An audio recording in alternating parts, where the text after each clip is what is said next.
What's going on? What's going on, film fam? Welcome to another episode of Chopping Willie in the Morning, brought to you by Let the Film Speak. I am one of your hosts, Chop. Here, my main man, Willie Jack. Willie Jack, how you feeling this morning, my dog? Hey, I'm feeling good, feeling great, man. You know it's football Sunday, man, and I'm talking about with my dog, man. So I'm ready to go.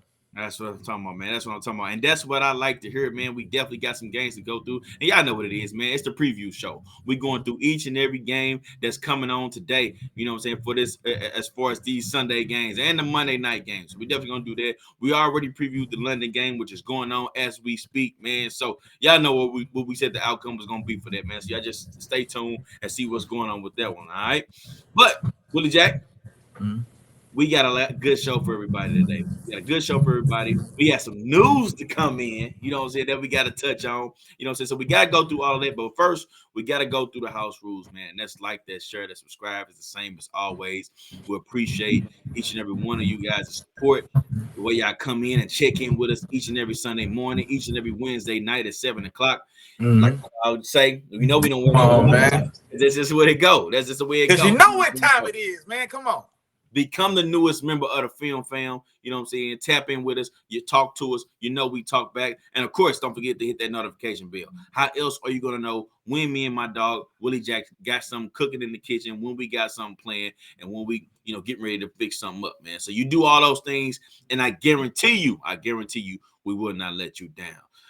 Like I said before, Willie Jack, we got some news today, man. We had some news, some things to go over, man. Some news, not the best news, but we got to touch on it anyway, man. An NFL legend, man. We lost an NFL legend this past week, man. Hall of Famer Dick Buckus, man. Hall of Famer Dick Buckus dies at the age of 80, man. A long time bear, of course, man. A NFL legend for sure. Rest in peace. Prayers go out to his family. Condolences to his family and just everybody involved with that. And just to give him a quick recap of his career, man. Of course, like I said, he's a Hall of Famer. He's an 8-time Pro Bowler, 5-time All Pro. He's on the All 60s and 70s team, man. So, definitely, shout out to him. Condolences to his family, man, and just sending prayers that way. No, and of course, man, just like my dog said, Hall of Fame linebacker, Mount Rushmore linebacker. I mean, he's one of the Absolutely. guys that really set the tone and set the mold and the blueprint at the position. Two-time Defensive Player of the Year, tagging on to what my dog just told y'all as well. In addition to his many other accolades as far as Pro Bowls and those things go, the All 60s and All 70s decade teams, like my dog just said. So definitely was a staple of just defensive football, man. And so prayers and condolences to your friends, your family, your loved ones. And then also, man, I think it happened on the same. It was that same Thursday night, man, in which his Bears got a big win and actually broke a long time, like a 16 game losing streak. And so, like I said, man, maybe that was Dick Bucket smiling down, man. Gave him one more for the road, chop. Gave him one more for the road. Absolutely, man. So definitely, man. One more time, condolences to him and his family, man. So, um, on to some other news, man. And this some news could be some good news to some people, man. We got the Broncos. The Broncos they send defensive end Randy Gregory and a 2024 seventh round pick to the 49ers for a 2024 sixth round pick. Willie Jack, you got to take on this trade, man. What was your All thoughts right. on this, man? Yeah, and so the Randy Gregory stuff was a odd journey, I guess. His time, the short time he was in Denver, so he signs a deal. He agrees to a deal in principle with Dallas. Dallas at the last minute wants to, I guess, add some additional parameters or whatever to the contract. He says, "Oh yeah, okay, yeah, that's cool." Goes to Denver and gets that same money, the 5 for 70. So he gets the same deal there without the extra late addition to other stipulations in the contract. But honestly, I mean, not much has went right this year for Denver. And honestly, he hadn't his impact, I guess, from what I can see, man, hasn't been what they expected. Honestly, it looks like they're getting better rush from the young guy, man, Nick Bedino. So he's a guy like that of Oklahoma when he was coming in, smaller, undersized guy, but very quick, explosive off the snap. And so it looks like they're going ahead and clearing the room for clearing Randy Gregory out that room, let Nick Bedino. I would assume he's going to be the guy to maybe fill in, or if not, he's going to get a massive or a large boost in snap share. Then on the other side, man, I like the addition for San Francisco. He goes there just to be another body in that rotation. They've already got reigning defense player of the year, Nick Bosa. We know what's going on there.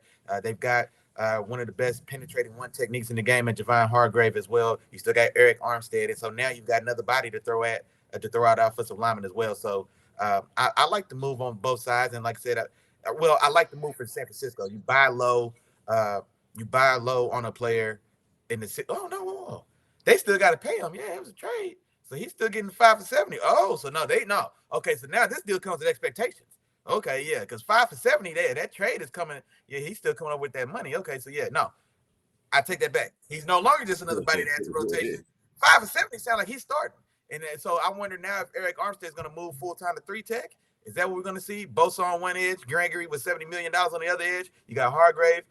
What he signed for 60 or so, 60 or 80 million in the whatever. And Eric Armstead, yeah, and Eric Armstead already re-upped 2 or 3 years ago. So this is now a very expensive front defensive line as well. But yeah, with that type of money, man, yeah, it's hard to say 70 million came over to be a rotational piece. So yeah, okay, they've got some expectations there. Yeah, absolutely. And I'm with you on everything that you said, Willie Jack. And that was the point that I was gonna make in terms of the 49ers picking them up, man. And I just felt like that would be um, when we saw Randy Gregory be his best self Effective. was when he was surrounded by a lot of talent. That was when he was surrounded by a lot of that talent on that Cowboys offensive line. And here he goes to the 49ers, and he doesn't have to be, one of those top pieces. He doesn't have to be the best guy there or amongst or one of the best guys there. You already got Nick Bosa and Armstead and Hargrave and all those guys there for that. So now you can go back to being that Bud Dupree to TJ Watt now. You can go back to being that and really take advantage of these matchups that you're going to see because of all the rest of the talent that's around you. Now you got to win, like you said, Willie Jack. This comes with expectations. That means they expect you to win these matchups that you're going to see against, I guess you can say, lesser talent or one-on-ones, because you're going to get a lot of those. And if you can win a lot of those one-on-ones, then you're earning your money then you're making that bread.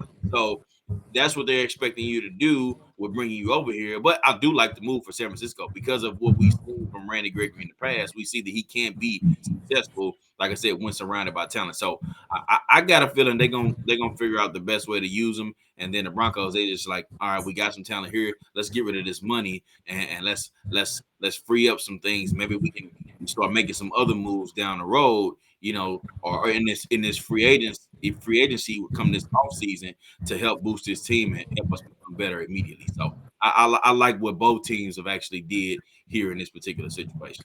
And then now also I'm curious as well because like I say he was a high dollar free agent that they had just brought in, and so seeing the way this season is unfolding for Denver, and maybe they're not quite at that point, but could this be the first of maybe a few moves we see for them to kind of tear this thing down, and then for maybe Sean Payton to start kind of moving and manipulating this roster the way he sees fit. And so we know they've got a young guy in Jerry Jeudy who's going to be due for a deal here. Do we see Jerry Jeudy, who hasn't been used?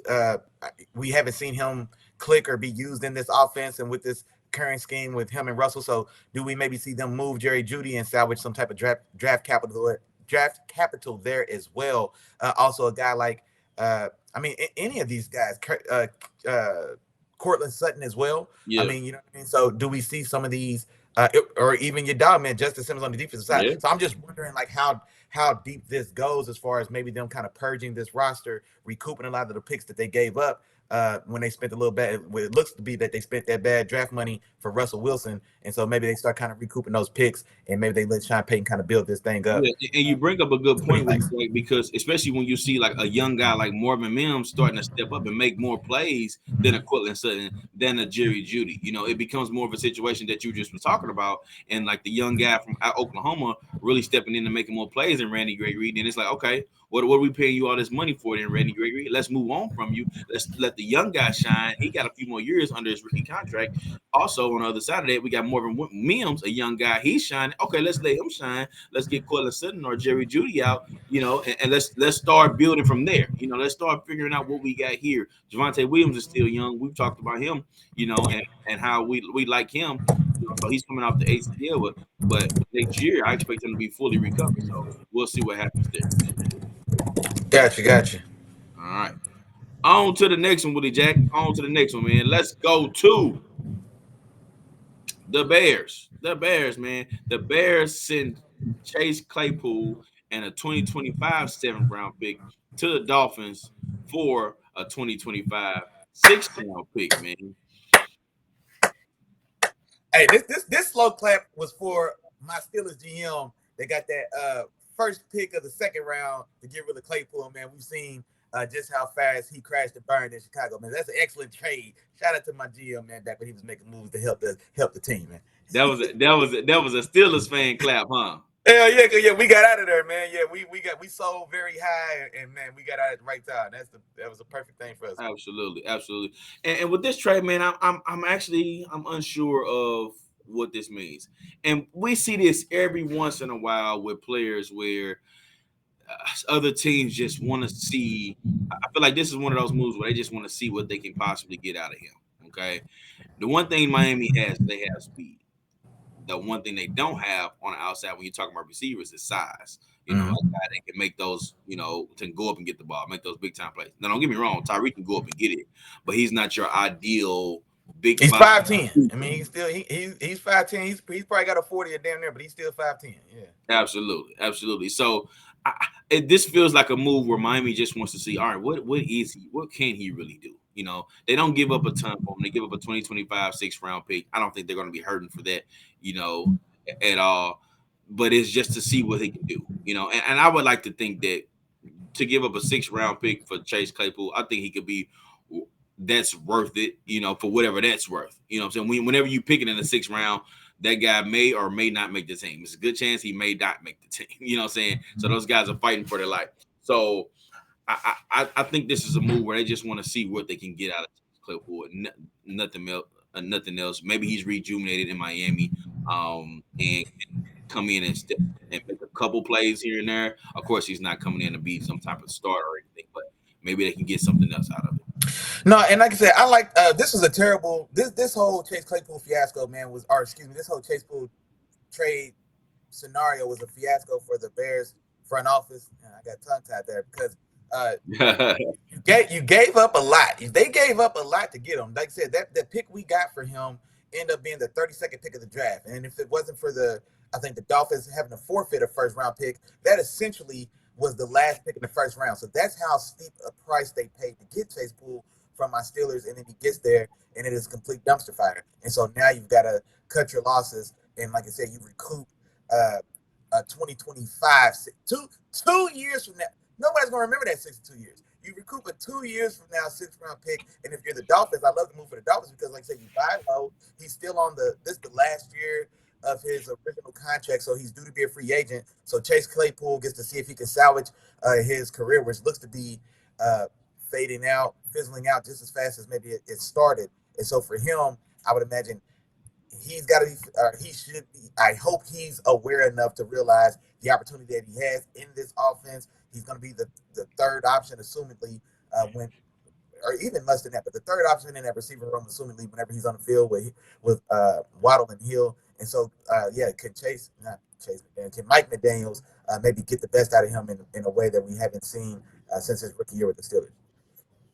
Absolutely, and this leads me to believe that Mike McDaniels can't really get the best out of him. I don't know how much longer he has left in Willie Jack. So man, he wants to be a part-time model / part-time. I mean, he's got a lot of interest, man, outside the field, and looks like it from what I knew about him in the Steelers and kind of from what the word around the campfire was in Chicago. Man, he's a guy that he's more into the things that football.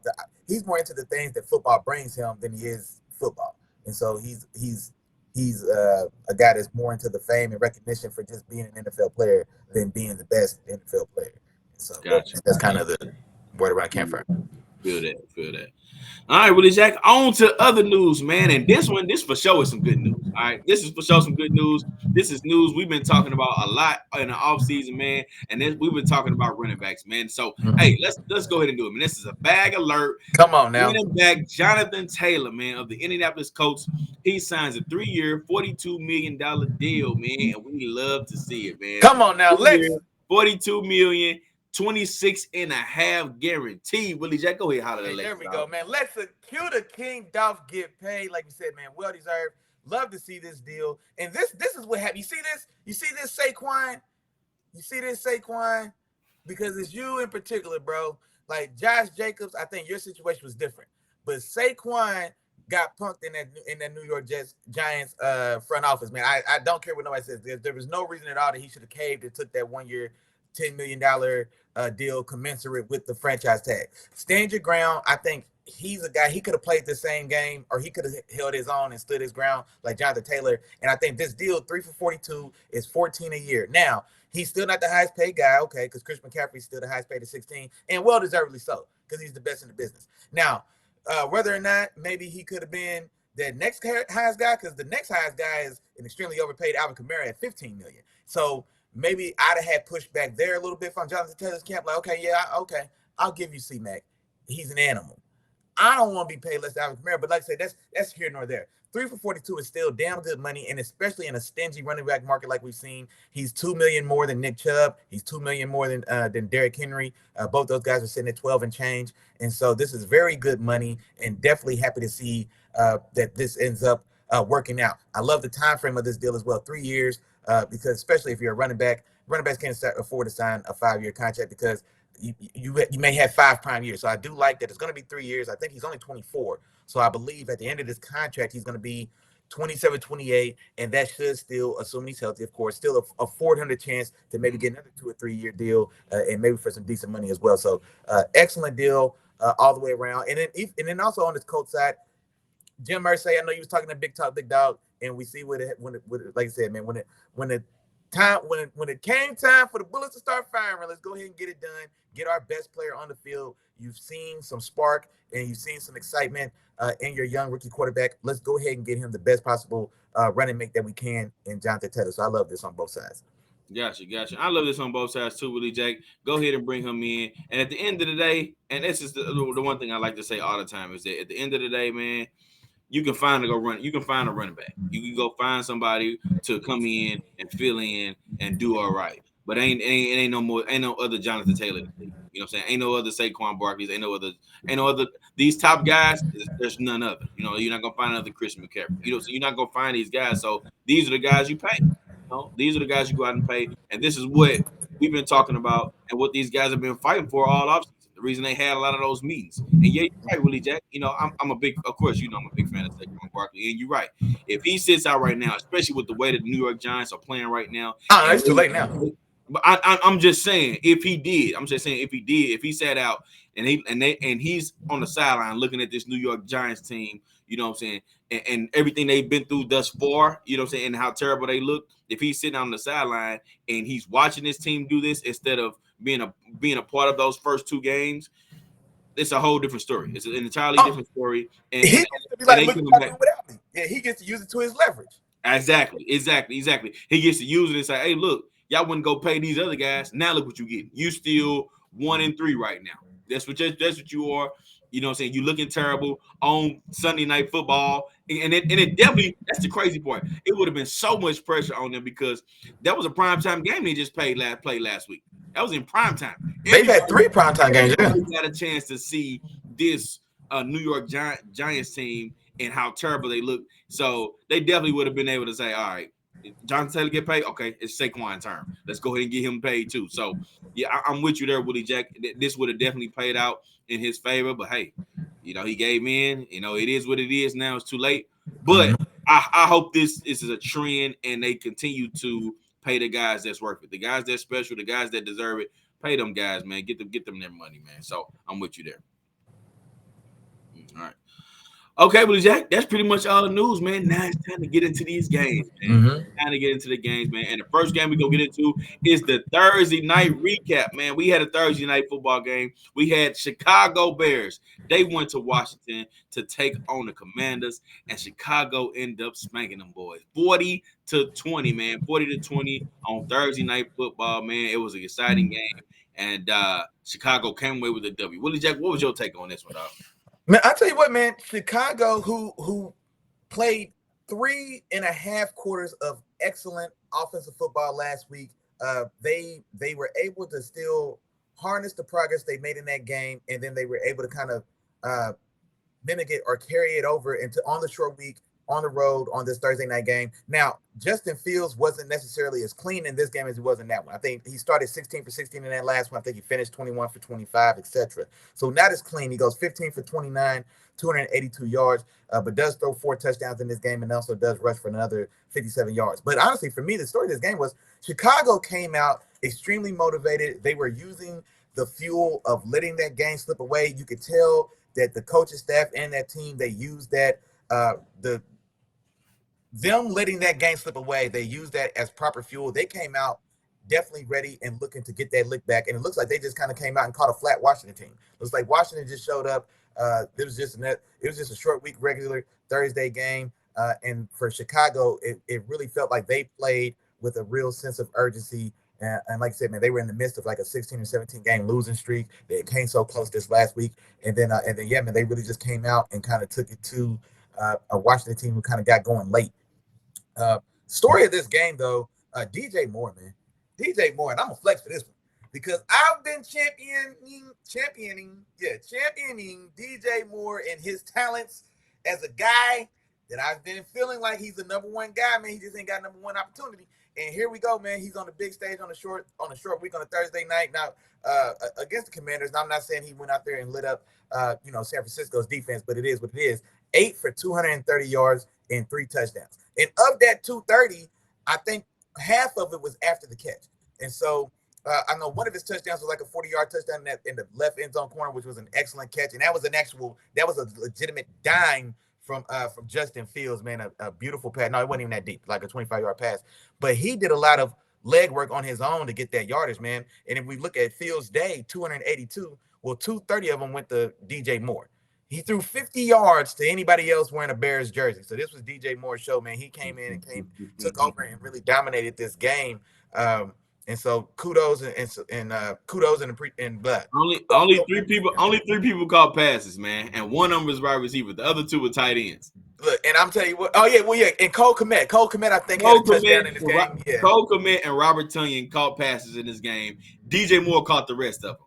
Exactly. Yeah, and you know what? That's shame on them for giving Robert Tonyan stealing a touch from DJ Moore. Like I said, man, you don't pass the ball to Derek Fisher on the night Kobe's dropping 60. What are we doing?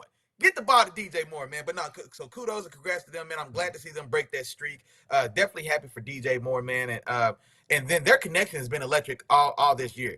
I think Justin Fields, I saw a graphic that said Justin Fields has a perfect passer rating when targeting DJ Moore. 158.3 is the highest on that scale they use. He's got a perfect passer rating when targeting him. I think it's like 27 for 34 for however many yards he's got right now. Like he's just short of 600 yards at like 543. And so, like I said, and this was last thing on my bad. I went a little long. Last thing I'm going to say, DJ Moore currently right now, 4 games into the season, he's 16 yards shy of topping the leading receiver stat line from last season all year. So the leading receiver last year, I think, was Darnell Mooney, had like 560 yards. And like I said, I think whatever that number is, DJ Moore's like 18 yards off of that total, and it's week 4. And so, that was a very impressive night for him. And then, I know I was going to pass to you, but last thing I do want to say, because we went pretty hard on the Bears and on this coaching staff and talking about the perceived misuse of Justin Fields. And now that I've seen these last 2 weeks and really kind of paid attention to them in their totality, and I can appreciate what it is they did, I think they refused to let Justin Fields fall into a Michael Vick comfortability. Like, yeah, we know he can run. No, we're done calling design run plays. Like he is going to stand in the pocket and throw the ball, and then we're going to see if he's going to sink or swim. And so for the first 2 weeks, that was ugly. I mean, and we saw it a lot of the time. It was ugly. Well, then these last 2, and the credit to Justin Fields as well in the work he's putting in behind the scenes with that coaching staff. But we're starting to see that bear fruit now, because even in this game, I think he had the 57 rush yards. In this one, he was a little heavier, but he's rushing the ball a quarter of the amount that he rushed prior to this point last year. And so they've made it a concerted effort. Win, lose, or draw, doesn't matter how ugly it may look. This is what we got to do, because this is the way we want him to operate in this offense. And in the long run, this definitely makes him a better player, a better quarterback. So now he can stop being an athletic quarterback like my dog Chop tell y'all, and he could be a quarterback that's an athlete, or however you be saying that. But yeah, like I said, I know I went a little long there, man. But like I said, it looks like, man, there was a method to their madness. If is what I was getting at. There's a method to their madness, and it looks like, well, just for these last 2 weeks, man, it may be bearing fruit. So I'm happy to see how it unfolds the rest of this season. Okay, gotcha. Well, as good as it did look, I still want to see like the same we talked about with Sam Howell, and I get to Sam Howell and the Washington team too. I still want to see more consistency because as good as it looked on paper, I mean he still was just about at 50. Oh no, yeah, you're right. Yeah, only 15 completed passes on 282 yards. I mean that was great. That's awesome. You know what I'm saying? But we're gonna see if that continues. You know, only completed passes to 3 people. You know, cool against the Broncos. Broncos gave up 70. Cool against Washington. You know what I'm saying? I'm gonna go ahead and say this too. I think it's fair to say that Emmanuel Forbes probably won't be the defensive rookie of the year this year. Yeah, you went on a limb with that one, man. Because it's back-to-back weeks, man. My guy's been getting he's been having some tough matchups. AJ Brown gave roasted.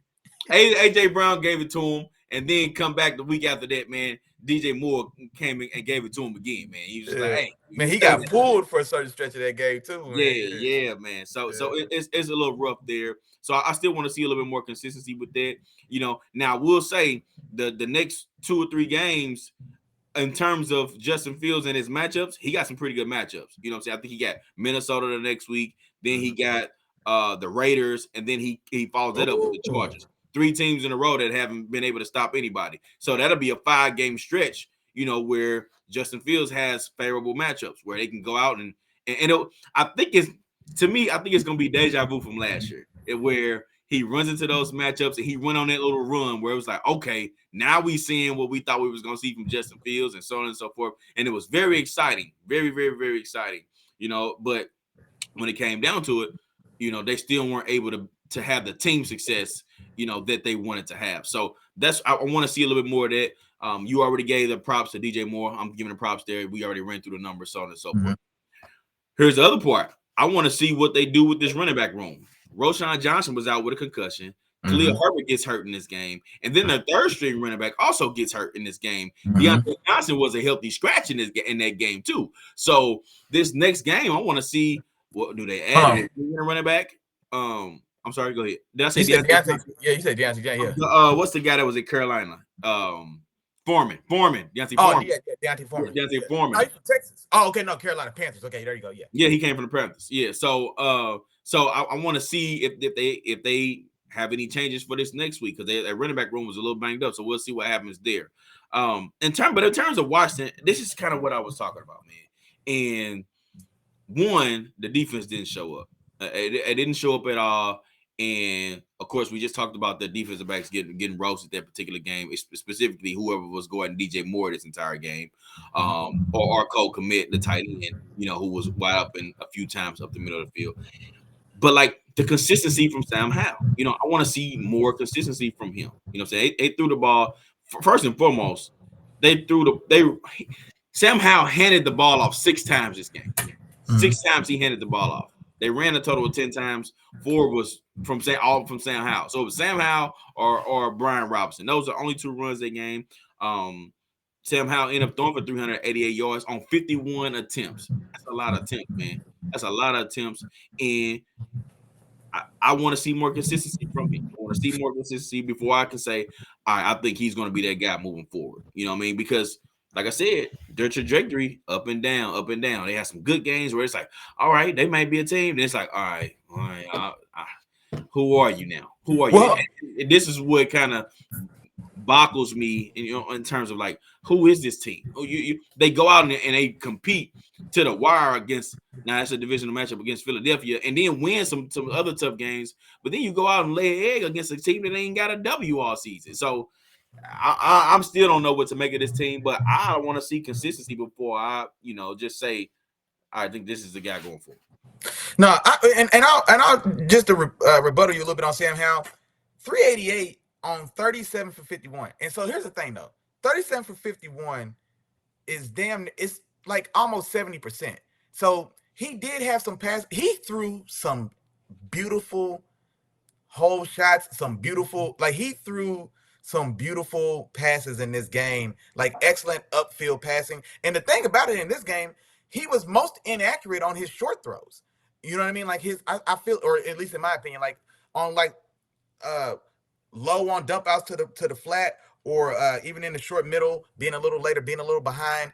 And so he was most inaccurate there. But on the night, 37 for 51. I should have did this math for you or whatever. That's like 68%, 67% or something like that. So it was a very accurate night. And honestly, you damn near touched 400 yards like that. I'm not mad about the attempts of the yardage. Like I said, I mean, it's still, there's still word passes out there that I know he wants back. But on the whole, I think this is a guy that has he's got something. I think he's the guy. I don't think they have any questions in the Redskins, or excuse me, and Magic Johnson's Washington football team. I don't think they have any questions or doubt, or at least under the current coaching staff and regime they've got there. But if this is what we've got to build on right now, he's got something going. Now, I don't know if he'll duke it out with Patty and Big Josh and Joe Burrow at the time. But as far as like a guy that I don't see them at all in the market for a quarterback if he's healthy for the next 6, 8, 10 years. I mean, I don't see why they would need to do anything else, because like I said, Willie Jack, you really high on Sam Howell. No, well, because let me tell you though, because you got to think about it. He's a quarterback, a contract. The average contract you're going to sign a quarterback to is going to be 5 years, right? And so his rookie contract, he wasn't a first round guy, so he's got a 4-year contract. So he's going to be there for 4 years, and then after these 4, this is what we're seeing. Essentially year 1. It's his second year, but he only got 2 starts at the end of last year. So this is essentially his first year as a starter, and this is what we're seeing. And it's his first year with a new offense that just came in with EB, and just how well he's taken to it. And like, so this is the starting floor of what we've seen. And so assuming that coaching staff doesn't change, him, EB in that offense, Scary Terry, Curtis Samuels, Johan Dotson, they've got a nice young nucleus there that, man, if this is the bottom floor and this is what we're seeing right now, and we've already got him for 2 more years, he's going to get re-signed. That's going to be a 5-year deal. So that's 9 years in the door right now. And so if you're a consistent quarterback for a team for damn near a decade, you're a franchise quarterback. And so I think he's a guy that's worthy of being a 10-year guy, because I'm looking ahead to, okay, he's going to play these 4, and then he's going to get signed for 5, because like I said, I think we've seen enough to say this is a guy that like I said, on the trajectory that from what he's seen, man, I think he's definitely a guy that, man, he looks to have a home there for the next foreseeable future, in my opinion. So next year, this is why I say next year is going to be the year, because it's been too much up and down. Like over this 5-game stretch, Willie Jack, he's shown some good things, but he's also shown some bad things. Like he hasn't been like it's no consistency in this game so far. You know what I'm saying? We can look at this game, but then just a couple weeks ago, he threw 0 touchdowns and 4 interceptions in the game.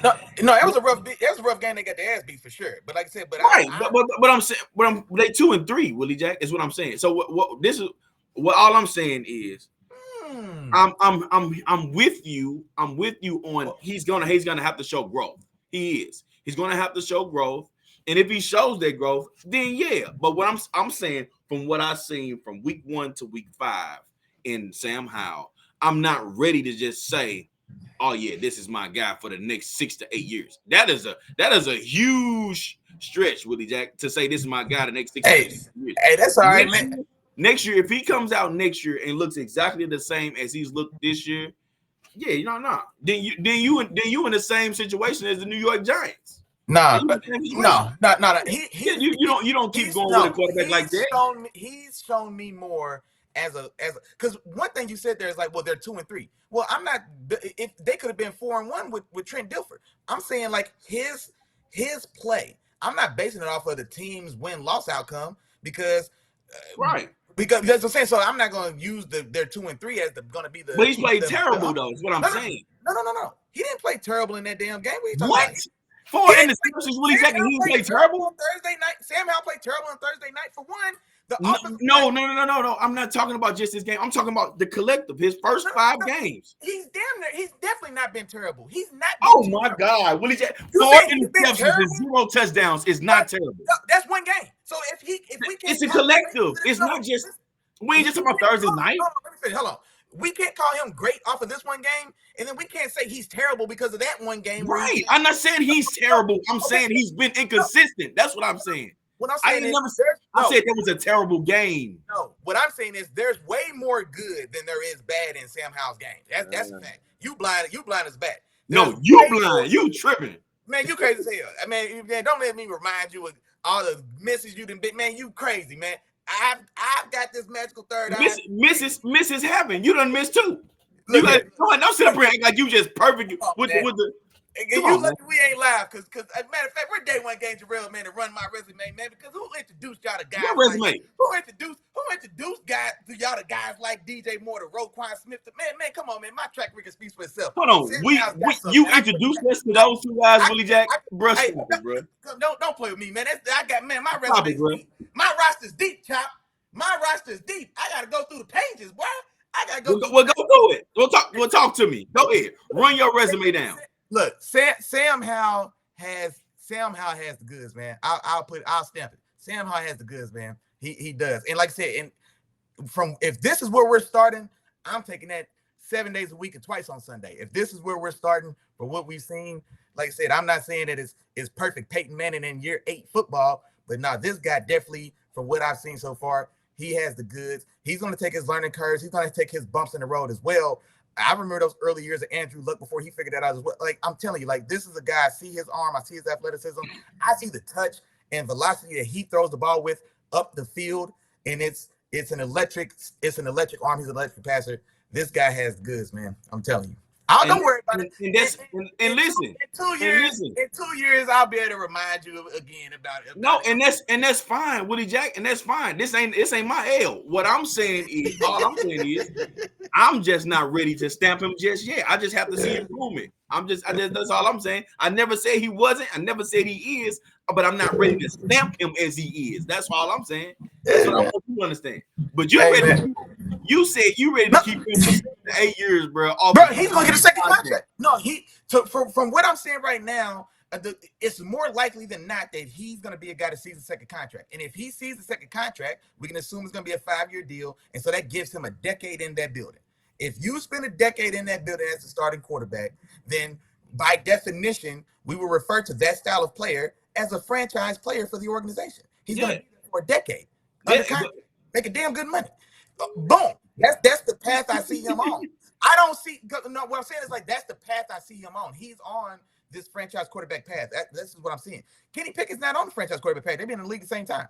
I don't know if Kenny's gonna get that second contract, and we got him in the first round. You see what I'm saying? So like, you know what I'm saying? So like, what I'm saying is, and I'm not saying that they all work out because Kyler Murray's on his second contract, and it looks like the Cardinals are done with him. But they got the new regime and things changed, and he's been hurt or whatever. So I'm saying it's not all roses. But see, this is also second. This is also Kenny Pickett's second year as a full-time starter. Like he got a lot of.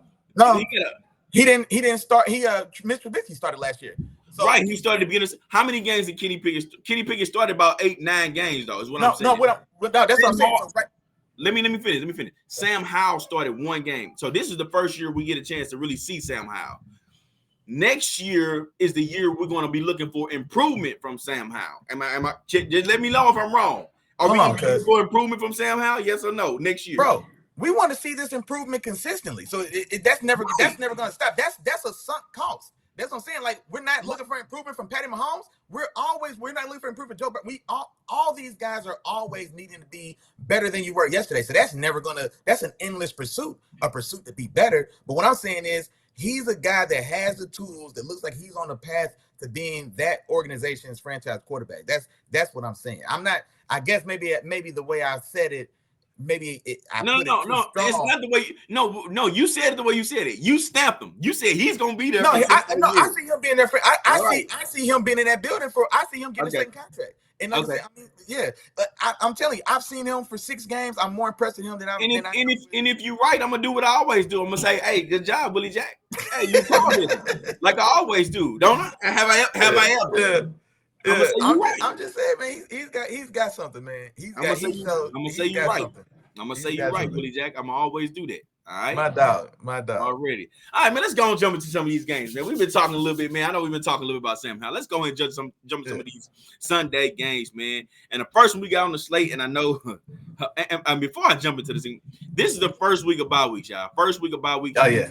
We got a few teams on the bye this week, man. I know the Los Angeles Chargers is one of those teams. The Seattle Seahawks is one of those teams. The Cleveland Browns and the Tampa Bay Bucks. All four teams are on byes this week, man. So if those are your teams, they would not be on the schedule this week. Also, don't forget to get your picks in, man. Get your picks in. Oh yeah. You know what I'm saying? I know this probably was a bad week. Or a bad game, that Thursday night game. I know a lot of y'all probably picked Washington, and Chicago came and surprised everybody. But hey, it's not too late. You got a chance to get the rest of them picks in. You got to get that London one in first. All right? Get that London one in first. Well, do that. Yeah. If you ain't got it by now, it's too late. Oh yeah. You missed playing. It's too late, big dog. Yeah. They're already playing. You already a game behind. You know what I'm saying? Because your boy Chop got his pick in. You know what I'm talking about?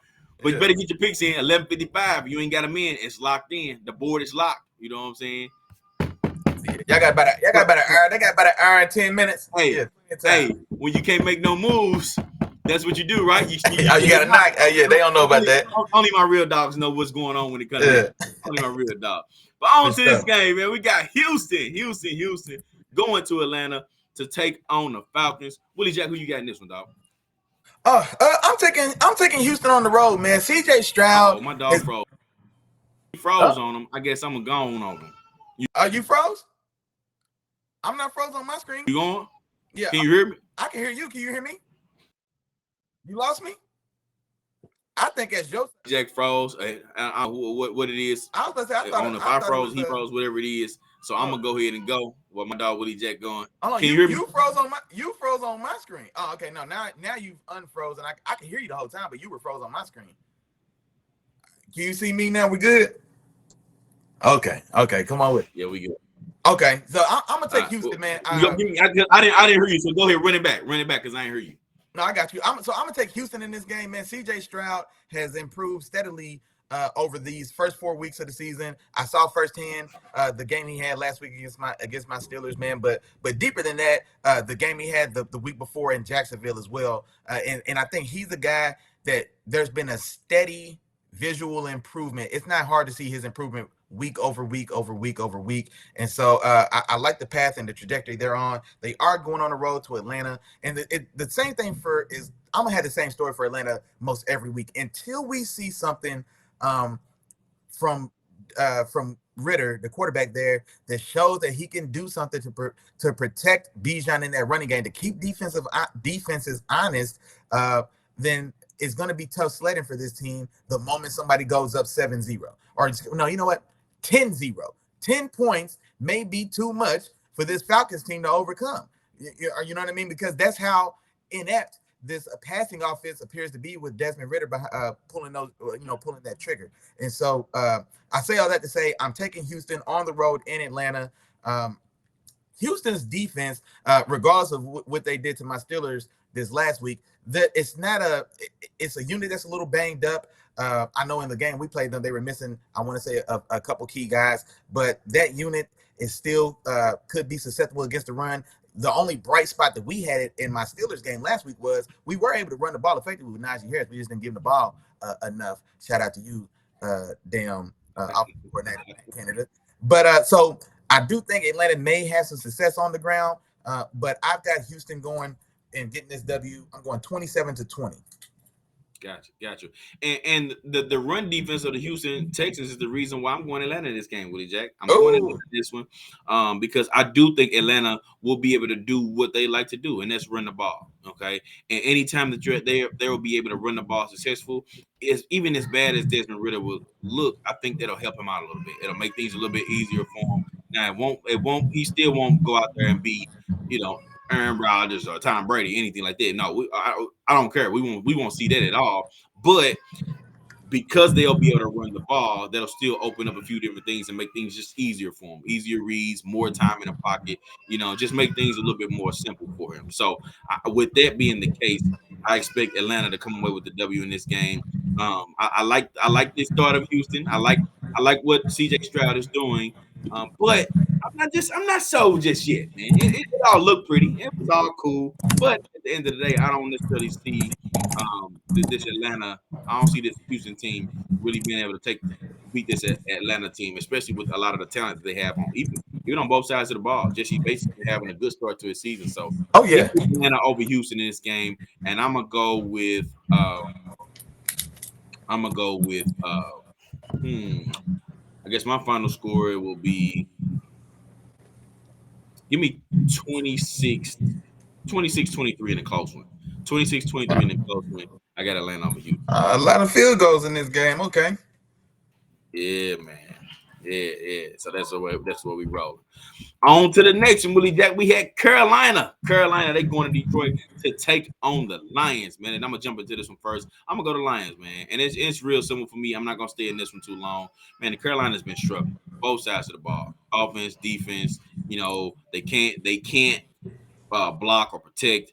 Bryce Young is still learning and trying to get used to the game. So he's still trying to take steps forward, but they got a long way to go. And I wouldn't be surprised if this is the team that gets another first overall pick, being back to back with the way that they've been looking so far this season. So I'm going Detroit in this game. And the other thing too, Detroit's defenses look damn good, man. And Aiden Hutchinson is really starting to take that next step, man. He's getting a lot of pressure. He's disrupting a lot of plays against the offenses that he's going against and the offensive lineman that he's taking on. And this Detroit defense is looking really good. On top of that, they also get Jameson Williams back. So I'm anxious to see what he looks like. Of course, we know he's fast. He can run. You know what I'm saying? When he wakes up, when we get out the bed, he's rolling, at about 22, 23 miles an hour.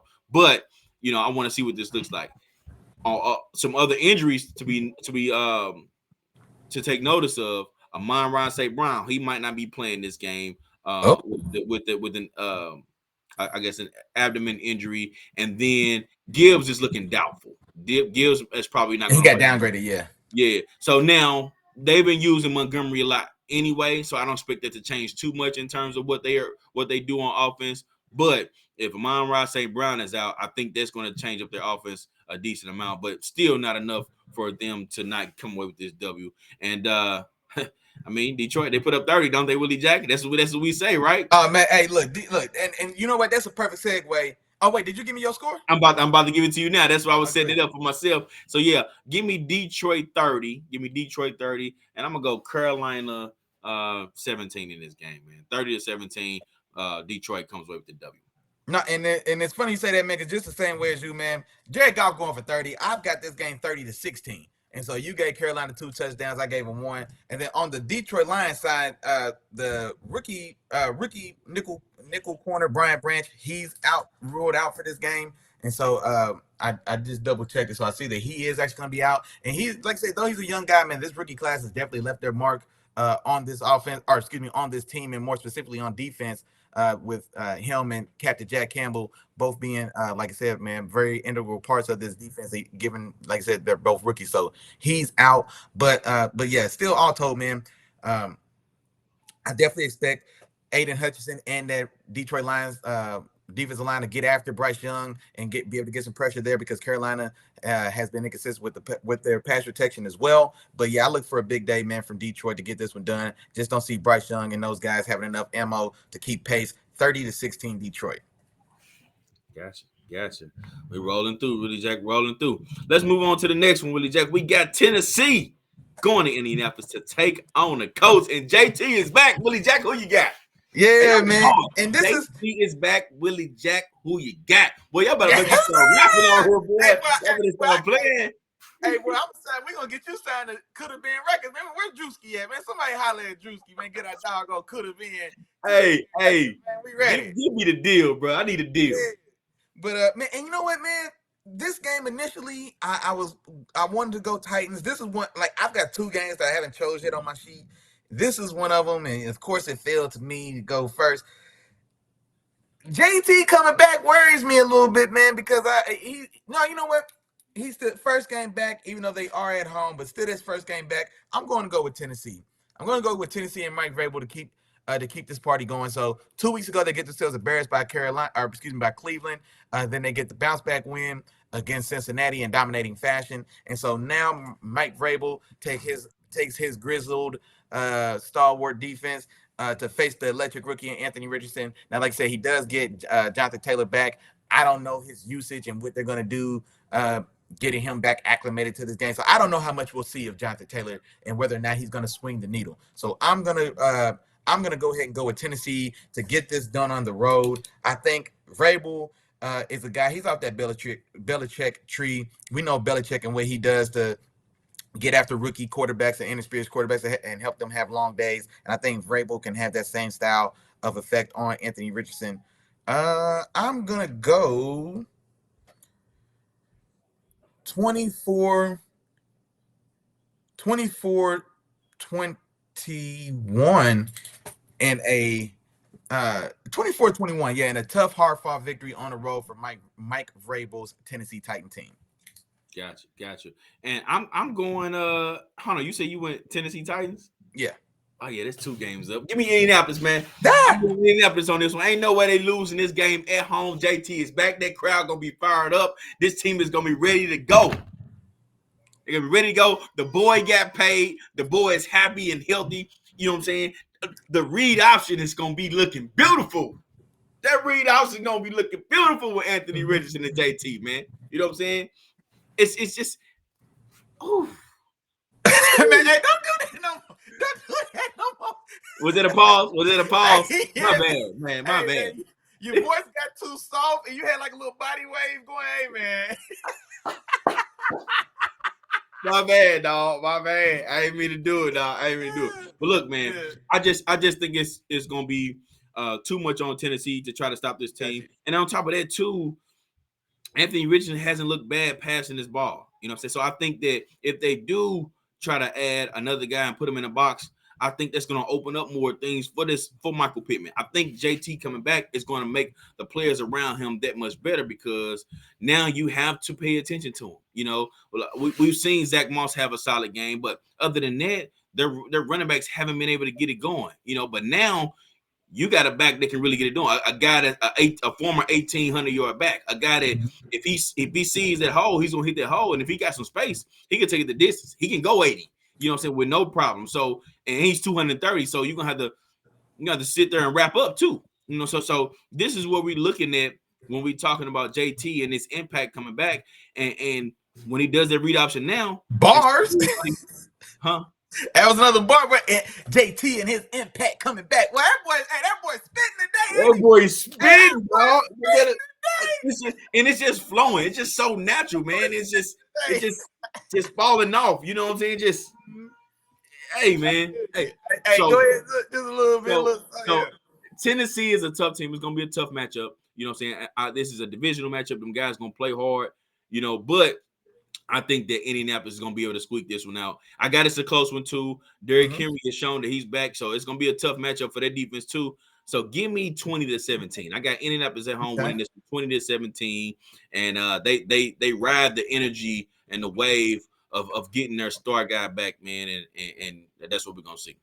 No, and I can see that. Like I said, I'm just not sure week 1 if they want to kind of break him in gently to the season to get his game legs under him. They get it, boy, 14 a year. Ain't no break. They said they need to see that right now. We finna run you in the dirt while we got you, bro. We gotta see that right now. I need my money for today. Yeah, okay. Absolutely. On to this next one, Willie Jack. We got the New York Giants going to Miami to take on the Dolphins, and I'm gonna keep this one short too. I'm going Miami in this game. Miami is of course the hotter team. Now, when I say hotter team, of course I take that back. Let's rewind. they coming off of an L, so hot. I mean, people can take that a lot of different ways, but I just think they're overall the better team. They're a more explosive team, and just the way that I've seen the New York Giants look, I don't think there's much of a they have much of a chance in this particular game. You know, I think Mike McDaniel's coming off this L. They want to get to the drawing board, and get this team back going. Tyreek Hill, Jalen Waddle, all those guys are going to be back. Mostert coming off of a rough game and a couple fumbles.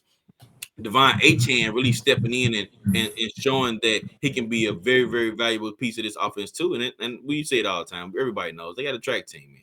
They got a track team. Now they will get. I think they will. They are expected to get Jalen Fields back in these games too. Jalen Fields probably their best defensive defensive end. Here's the other thing too, Willie Jack, and Mm-hmm. he was a higher draft pick back. I forgot how many He years went. ago. He went the first round. What two Not years ago? Phillips, not Phillips. I was finna touch on Chubb, man. Oh, okay, yeah, Bradley Chubb, Chubb. Bradley Chubb, man.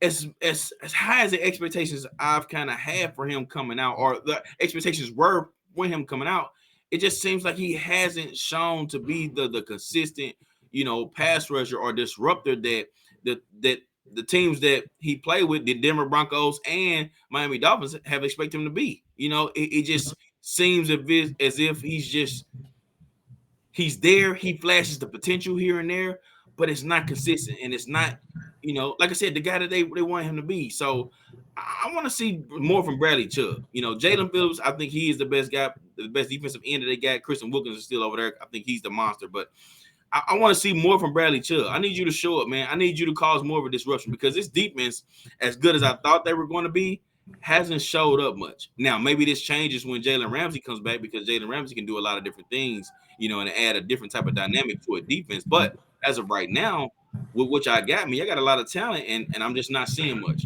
But overall, I don't think the Giants can do much, man. The offense is looking very stagnant. They can't do nothing with Darren Waller. They still don't have any weapons. Daniel Jones doesn't look like a $40 million quarterback. It's just a lot that's going on with this team. So give me Miami in this game. I got them putting up 34 to the New York Giants 17. 34-17, my final score of this game. Yeah, man. So Miami definitely has a bad taste in their mouth, man. So 2 weeks ago, you put up 70, you 50 ball. Denver, everybody singing your praises, best thing since sliced bread. You go out there very next week and get your head cracked open by Big Josh and those guys, light you guys up, and then doubly up. And then now, what do the football guys do for Mike McDaniel? Oh, layup, just get your head bust, finger roll. They put one off the glass for you, and you LeBron trailing from half court. You know what I'm saying? Wade is already threw it up. It's in the air because now they get a New York Giants team that has been even that one damn loss that one win they got from Arizona. I'm still taking Arizona every day of the week. The worst team in football is the New York Giants to this point for my money. And I think Miami comes out here and like I say, uses this team to rebound and regain their mojo. 40 ball, Chop. Miami's going for 40, man. 40-10. 40-10. Miami definitely, like I said, runs it up on a very weak New York Jets team. A team that we just saw give up 10 or 11 sacks. A team that we just saw give up 10 or 11 sacks. Daniel Jones out there running for his life. And so you asked for pass rush in this game, and then there you go. Here's another layup for you. So it looks like in this matchup, maybe we do see Bradley Chubb get something going, Chop. Maybe he hits the stat sheet for you, or the sack sheet for you. And then Jalen Phillips, if he does make it back. If I'm Jalen Phillips, I'm definitely coming back. If I'm Jalen Phillips and I was on the line, if I'm coming back or not, I'm coming back for this one. You seen it? Man, you seen them 12 sacks last week? Man, hey, I'm playing, coach. Man, you can package it, you can bend it up, you can bandage it up, you can sew it back on. I'm playing in this one, big dog. I need this one now. This is a Pro Bowl game. I might make my season in this game. You know what I mean? So I definitely think that Miami defense is going to get something going there with a very poor performance, coming off the very poor performance we see for the Giants offensive line. Also here, Chop, is where I've got your player of the week. I just told you Miami Dolphins are going for 40. That means they're scoring a lot of points, and that means they're throwing the ball all the way around the yard. I'm going Tyreek, going for 175 and 2 touchdowns in this game. You know what? 3 touchdowns, Chop. 175 and 3 touchdowns for Tyreek. I'll pray to God I am not playing against Tyreek this week, but hey, have a day. Have a day. We normally drop a little bit of this, but with that one right there, I got to give you 2, Willie Jack. You was dropping them, dog. My dog said 175 and 3. 175 and 3, man. And 3, man. Big day. Big day for Tyreek in this Miami Dolphins offense, man. 40-10. A lot to a little. You know what I'm saying? I could have said 1,000,001. I could have said a lot of things. I'll go 40-10, and I expect a one-sided blowout in the game for sure. All right. Well, hey, man, I don't think that's out of the realm of possibilities when you see just the style that both of these teams have been playing since the season that started. So we'll see exactly how that goes, man. We'll see how that goes. On to the next one, Willie Jack. We got New Orleans. New Orleans going to New England to take on the Patriots. All right, who you got in this one, dog? Talk to me. Who you got? I'm going Big Bad Boogeyman Bill. I'm going Big Bad Boogeyman Bill to defend the home turf against a very poor struggling offense in New Orleans. New Orleans is going up to New England to see Bill. Bill hasn't done the Bills Patriots. They haven't had a lot going this year, but what they have done is most of these games they found a way to play stingy defense. Now they are going to be down, as we know, without their top defensive player and their top pass rusher, Matt Judon, he's out. The young rookie sensation and Christian Gonzalez, he's also out as well. And so I am conceding that. Now we do have J.C. Jackson coming back home to get back in Bill's system here, and I expect Bill to put him right back to work. Like I said, man, obviously they had a good thing going there because he was able to leave there and go steal $80 million from the Chargers before he came back home.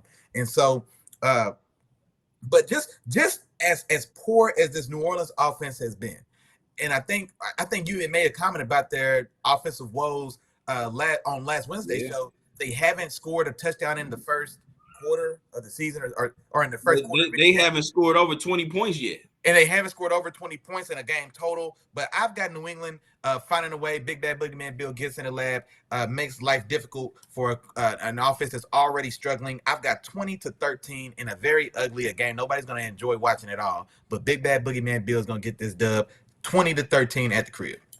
Gotcha, Willie Jack. And that's another game up, man. I'm going to go New Orleans. It's going to be a rough week for you, Willie Jack. Oh, I'm smoking you this week. Hey, oh, yeah. It's going to be a rough week. Monday morning. I can't wait. This gonna be a rough week for you, Willie Jack, boy. Come on. It's gonna be a rough one for you, dog. I'm going New Orleans in this game, man. Hey, and I'm gonna tell you why. And you mentioned why. Christian Gonzalez and Matthew Judon. Hey, I don't know. I know the Bill Belichick defenses have always been good, and I know he's gonna scheme up some stuff. But I'm gonna tell you this: as good as a coach Bill Belichick is, I don't think he'll be able to scheme up enough to be able to stop everybody enough. Now, I know this New Orleans offense is struggling. I get that. I understand. Yeah, that's what I say, yeah. You know what I'm saying? I know they're struggling, but just the overall just difference in talent level when you talking about the teams and what they're doing. Because on the other side of that, Mac Jones got to score too. And the one thing about this New Orleans defense is this defense is good. Now, that defense, you can say what you want about the offense, but that New Orleans defense is good. And Mac Jones hasn't looked like much, when we watched him thus far. They can't develop much of a run game. I don't know what's going on with Ramondre Stevenson and Ezekiel Elliott. But actually, it seemed like Ezekiel Elliott, the guy who lost his job from TP last year, is starting to take Ramondre Stevenson's job. So I don't know what's going on with that. I like to see it. Yeah, I don't know what's going on. Of course, I do too. Hometown kid. It's a St. Louis kid. So I want to see him. I want to see them get busy. You know what I'm saying? But I don't know what's going on, but their offense is not, clicking either. And they don't have a lot of the offensive weapons. And I talked about Bill and, where he stood in terms of, what I felt the last week. But overall, man, I think this New Orleans team, they come out, and I think they're able to handle business. And this is the first game I think they score over 20. I'm going to give them 24. I'm going to give them 24. 24-16 final score, New Orleans over New England. I just think that New England's too beat up, and it's too much of a deficit in just talent overall for this team, man, for them to really kind of stick in there. And last week, honestly, was the first week I saw Bill Belichick's defense get beat up. So that has me really worried. I'm starting to get worried in terms of, is he just not about if the game is passing him by, but it's like, he just don't have enough. If he don't have the guys to get it done, because it's one thing to coach him up, be good and then be disciplined. But if you still just don't have the guys that can just get the job done, and the other guys are overwhelming, man, then it really don't matter. So that's what I think this team is kind of trending towards. We'll see, but I'm going 24-16 final score. Give me New Orleans. Hey, well, you like it. I love it. Like I said, man, Bill had a whole week to get in the lab and figure out what he's going to do to make up for his losses. You know what I'm saying? Bill done had time to prepare for that now. Yeah, Bill's ready to go. Yeah. Yeah, hey, Bill ain't going to he ain't going to be able to keep covering up for this, man. They're going to have to get something figured out. He ain't going to be able to keep covering up, man. And this is going to show. It's going to show. Judon and Christian Gonzalez. Ooh, that's a tough one, dog. Hey, good thing they facing the offense. They ain't touched 20 points. That's what I'm telling you. Now, you're absolutely right about that one, Willie Jack. Absolutely right about that one, man. But, hey, man, we're going to take a real quick break, man. We done went through a bunch of the games. Of course, we got the second half coming back. And, of course, we got the games of the week. Willie Jack already came with his performer of the week. Hey, come on. what about mine? Mine is on the way, man. And I got something special for y'all, man. I got one coming out the blue for y'all. So stay tuned. Don't go nowhere. We be right back. Today's episode of Let the Film Speak, hosted by the wonderfully handsome and intelligent brothers of Let the Film Speak. That's Chop and your main man, Willie Jack. You feel me? Also brought to you by the Three Amigos. Y'all know them and you love them, man. That's the Three Amigos. That's like, that's share, that's subscribe, that's three the hard way, that's a 3-piece spicy. You cannot go wrong. Now, I say the same thing every week, so y'all can say that at home with me. I know y'all ready for it. Here we go. It's Three Amigos, but it's 4 parts to this process, big dog. First, you just got to tap in. Like my dog said, man, come in, tap in. Just say what's up, man. Just holler. Hey, what's up, Three Amigos, man? Like, share, subscribe. Hey, Chop, man. Willie, man, what's going on, man? It's cool. I sit on the couch. For sure. Y'all got some cold to drink? Oh, man, my man. Yeah. Oh, yeah. By the way, man, I'm a Broncos fan. That's all you got to do. That's it. That's easy. And Chop, come in, sit down, get comfortable, get a cool adult beverage, and let us know who you ride with, big dog. Then tell a friend. Like, man, it's a nice deal in here, ain't it? Man, it's cool, man. My homeboy was out. He was down. Man, it's cool. I can tell a friend. Tell a friend, man. And you know what? Even better than that, you can tell your friend to tell a friend. Guess what? There's more. You can tell your friend to bring his partner too. Bring one more because we need 4, man. Bring them up into the penthouse. Tap in with your dogs, man. Wednesdays at 7 o'clock. You know we don't wear no watches. We ain't got nowhere else to be but in here kicking football flavor with the fam. And now back to the regularly scheduled program.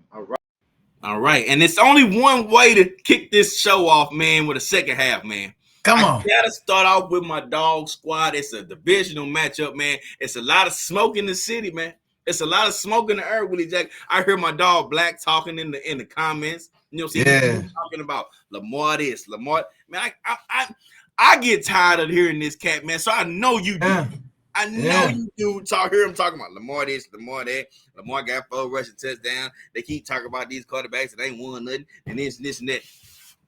What y'all gonna do, Willie Jack? What you gonna do? You know what, man? The Purple Birds is coming to your crib, man. They coming to visit Pittsburgh. What you gonna do, Willie Jack? And you know what, man? Terrible timing. I'm wearing a damn Purple Rain damn t-shirt on this show. I just looked down at my chest. I got black and purple rain on my shirt. What are you doing, Willie Jack? Come on, man. What you doing? Man, it was just a blunder. It was just a blunder. That's all right. That's all it is. But I tell you what, man. Ugly loss for my Steelers last week. We got our little brother coming to the house, man. He's trying to kick us while we down. He you know what I'm saying? He sees us looking vulnerable and they try to come in here and take what's ours, man. But I am grinding with my dogs. 23-20. Now, it's a tall order. Yes, that's true. Baltimore seems to be playing, seems to be the obviously better team. Okay, yeah, maybe that's true. They're playing a lot better. Yeah, maybe that's true. But I don't care about none of that, Chop. Because it's Baltimore, Pittsburgh, and we in Pittsburgh. That stuff don't mean nothing because now, in this game, Chop, I tell you this in this game. If we can play a lot of places, but this game ain't played on the field. Y'all think this game is played on Acrisure Field at Pittsburgh. Now, this game played in the parking lot. This game played in the alley where the street lights is broke. This game is played in the back of a dark, seedy bar that you probably let's go. That's what this game is, man. And now you got my dogs. They fired up. They pissed off. My dog TJ didn't get a sack last week. He's angry. He's ready. He's hungry because he didn't get fed last week. And now my dogs are ready to hunt. I'm looking for my defense to get themselves back on track, back in the game, and to lead this team from the front like I need them to so that we can get back in the win column. And there's no better time and place to do it than when Baltimore comes to my house. And I don't like that, Chop. 23-20, my dog's going to hunt, man. Look for TJ getting – I need 2 of them, TJ. I need 2, big dog. I need 2. Give me 2 and send us on home with the W, man. Come on. 23-20 Pittsburgh. We're going to find a way to try to handle the business. So please, Tim, y'all wearing the Black Forces this week. Let me know, man. Hey, man, I hope he did. Hey, I don't know if he passed him out or not, but it's time to bring him back out if he didn't. I'm telling you right now, it's time to bring him back. If we didn't, we ain't wore him all year. It's time to pull him out for this game for sure. Hey, Willie Jack, I ain't mad at you, man. You excited, man. You came in to do your thing, man. Hey, you got to represent your team. This is a big divisional matchup. It's gonna be tough. It's gonna be physical. You know what I'm saying? Mike Tomlin gonna have them boys ready, man. So I got you. I'm with you there, man. It's gonna be a tough, hard-nosed, hard-fought physical game. You know what I'm saying? So hey, that's one of the ones I'm looking forward to seeing. But I apologize. I apologize to you. I'm gonna have to go Baltimore, Willie Jack. Okay. And my final score is gonna be 23-13, man. And And this is the thing, man. I can't see y'all offense really doing much against this Baltimore defense. I think it's gonna have to come from if it does though, it's gonna have to come from your defense. Like you mentioned, it's gonna have to come from TJ Watt. It's gonna have to be Highsmith. It's gonna have to be Minka. It's gonna have to be all those guys to really step up and put like just that huge effort, force Lamar Jackson into some mistakes, get a bunch of sacks, force some turnovers, put y'all in good field position. Like that's what it's gonna take for y'all to come away with the W in this game. But I'm just not 100% sure that like that's I can't necessarily bank on that one. I can't bank on that one. I ain't mad at you. I understand. I'm banking on what I've seen thus far, and with this Baltimore. Now, don't get me wrong, this Baltimore offense hasn't looked fluid. It hasn't looked the smoothest, and I've said that week in and week out. I'm not satisfied with what this offense has looked like thus far, but I do feel like overall with Lamar Jackson's leg, he's still able to make plays there. They still got the guy Mark Andrews. I believe Beckham and Bateman may be out again, but I still think they have enough on their offense to be able to move the ball a bit or just enough in order to score enough points just to win this game. And I don't know, man. I don't know where y'all get y'all points from on the other side with the way Kenny Pickett has been playing with Deontay Johnson still out. That's the one worry I have about y'all, Willie Jack. But so yeah, that's why I got this final score being 23-13, man. I got Baltimore with Pittsburgh. No, and I'm not mad at that, man. I just checked the injury report as well, and I see, or at least on Bleacher Report right now, they're calling Odell questionable and not doubtful. So I wonder if maybe he's going to return, and then they don't have So I wonder if they don't have Bateman. Bateman's not on this injury report, or at least not like saying the Bleacher Report app real quick. And then so Bateman's not on here, and then Odell's only questionable instead of doubtful. And so maybe we do see him make the cut. But yeah, now on the other side for us, man, we are pretty banged up. I got my starting left tackle and my starting right guard are both out. Pat Freiermuth is out for this game as well. So it's gonna be a very tall order. But and it actually looks like Alex Highsmith is questionable. Yeah, he's questionable as well. And so it's a tall order. Now Highsmith has already came out and said that he's been cleared to play and he's playing. Okay. I mean, in Pittsburgh news, you know what I'm saying? But so I expect to have him. But it's definitely gonna be a tall order, man. It's a bad week to be missing offensive linemen when our offensive line isn't great anyway. So it's definitely, like I said, it's a tall order, man. But all everything else go out the weekend. All that other stuff go out the window when Baltimore and Pittsburgh play. These games are in a bubble. You know what I'm saying? These games are in their own little vacuum, man. So I'm hoping my dogs can pull it out for me. Gotcha, Willie Jack. Well, let's move on to the next one, man. We going to LA this time, man. We got Philadelphia, the Philadelphia Eagles coming to LA to take on the Rams. And Willie Jack, I think it's about time for you to get your get back because you know how I'm rocking. You know how I'm rocking. You know what I'm saying? I done told y'all. Now you want to you said you want to count yours. You know what I'm saying? Your list is long. You know what I'm saying? I don't think you even heard of a guy named Puka Nacua until your dog told you about it. You know what I'm saying? That's the first thing. That first thing first. Then you want to call him Pikachu. That's cool. I can ride with that. What about a Tutu? Pikachu, Tutu, and now guess what? Stafford got his cup back. You know what I'm saying? We got Stafford's cup back. So we got the three hit. Hey, man, we got three weapons out there. Kyron Williams is looking real good. You said the Philadelphia defense. Them boys nice. Jalen Carter is a rookie. Man, we ain't worried about none of that. Man, y'all coming to LA and it's about to go down. You know what I'm saying? I don't care what y'all did last year. I don't care that y'all went to the Super Bowl. I don't care how dominant y'all look on the ball.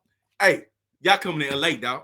That's what's going to happen. Y'all coming to LA. Y'all going to take on these Rams, and we're going to show y'all what we're going to do. So I'm taking the Rams in this game. We're going to take care of business. We're going to shock the world, and Sean McVay going to let y'all know, hey, man, I'm still here. I'm still here. I'm still here. Final score of this game, 31-27. Rams over the Philadelphia Eagles, man. We shocking the world. We let everybody know, man, hey, this ain't no game. We ain't just 2-2 for no reason. We here. We here. And winning in a little bit of a shootout, touching 30. Okay. Well, because we ain't gonna stop them. We ain't gonna stop them. Y'all ain't stopping them either. No, so we just got to score. I feel you. Okay. Well, I'm gonna go with the more chalk pick. I'm gonna go with Philly on the road. I do think y'all gonna be competitive in this game. Definitely. That Philadelphia Eagles defense, that front. that front lineman with the youngster Jalen Carter and then Fletcher Cox is out for this game, but Jordan Davis is looking good in his second year as well, playing right next to his old teammate running buddy as well. Anyway, and so they're still a very talented, still on that front line that they're so deep anyway that they can afford to miss a Fletcher Cox, and even though what he's brought to this game, but I do expect you guys to compete. I am anxious to see how your boy Pikachu looks now that Cooper Kupp is back. Because Cooper's not going nowhere else. Cooper's going back to his spot. Like, he going to pat him on the back. Hey, appreciate you, big dog. Go ahead, bump out there. Go ahead, scoot over there a little bit. Let me get this. This inside right here? Yeah, this line right here. Let me tell you what it's going to look like. I'm going to tell you what it's going to look like. You remember Robert Woods and Cooper Kupp when they both were successful? When they both was 800-yard receivers together, I remember those days. No. Nobody missed them days, man. Nobody missed them days, man. You remember Odell Beckham and Cooper Kupp? Yeah. No, I remember Odell. Now Pikachu ain't Odell now. Pikachu ain't no motivated Odell because Odell ain't no. First and foremost, I don't see Odell doing a dang thing. I ain't. That's what I say. No, he needed that. Yeah, he was like, yeah. But I'm just letting you know the role he's gonna play. That's all. But no, we'll see. No, I do want to see how it looks, though. I am curious to see. And then also, like I said, man, the thing with Stafford is once he's got that cup, man, it's hard for him to go anywhere else. You know what I mean? And so I'm just anxious to see how that plays out. But I'm going Philly on the road. I do think it's going to be tough and competitive, though. I think you guys have shown that you guys aren't a pushover and you guys are playing competent ball, at least offensively for sure. I'm going 27-23. I am still worried about your offensive line. I saw Cincinnati's defense look like the 85 Bears against that offensive line. And now I've got Jalen Carter and a young Jordan Davis on the other side. Josh Sweat had a sack and a half, I think, last week. He's getting after the quarterback. He still got a sign. Reddick got a sack last week as well. And so you still got that defense. They had a linebacker get 3 sacks in that Washington game. So they're still getting after the quarterback pretty good. You guys are still struggling on the offensive line. And so I still do think they can have success there. This Eagles secondary has been a little iffy. But on the same token as well, I don't know who you guys are going to have to line up across with A.J. Brown.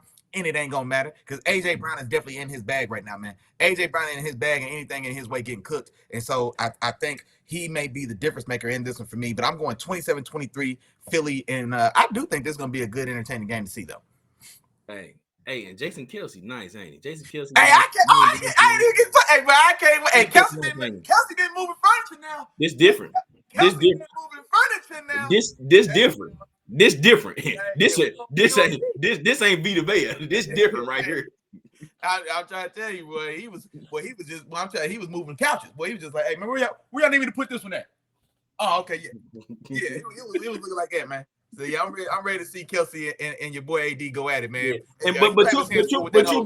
But you be told though, they probably won't even go against each other that much. Just being honest. They gonna probably try to keep AD out his way, man. Let him try to, you know what I'm saying, get some reps on. Hold on. First off, we ain't finna make this seem like AD running from Kelce. Because AD ain't lined up there all season. So let's stop that right there.